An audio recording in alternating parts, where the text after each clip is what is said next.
नमस्कार, sports Nepal YouTube च्यानलमा तपाईँहरूलाई स्वागत छ।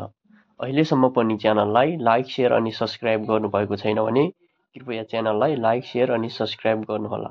अब लागौँ आजको विषयवस्तुतिर। स्टुअर्ट ल नेपालको नयाँ क्रिकेट प्रशिक्षक नियुक्त भएका छन्। स्टुअर्ट ल नेपाल राष्ट्रिय क्रिकेट टिमको मुख्य प्रशिक्षक नियुक्त भएका छन्। नेपाल क्रिकेट सङ्घ क्यानले 2 वर्षका लागि अस्ट्रेलियन प्रशिक्षक ललाई प्रशिक्षक नियुक्त गरेको जनाएको छ। क्यानले मुख्य प्रशिक्षक पदका लागि आवेदन परेका 70 जनाबाट 10 जनाको नाम सर्टलिस्टमा गरेर अन्तर्वार्ता लिएको थियो। त्यसबाट स्टुअर्ट ललाई नियुक्त गरेको हो।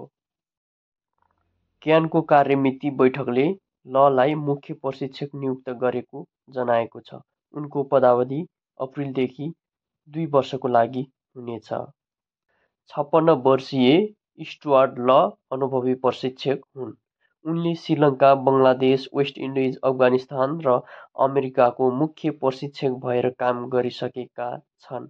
उनी सन् 1996 को विश्वकपमा अस्ट्रेलिया उपविजेता हुँदा त्यसको मुख्य सदस्य थिए। स्टुअर्ट लले अस्ट्रेलियाका लागि 54 ओडिआई म्याच खेलेका छन् र 1 टेस्ट म्याच समेत खेलेका छन्। र फर्स्ट क्लास क्रिकेटमा लले 27,000 भन्दा बढी रन बनाएका छन्।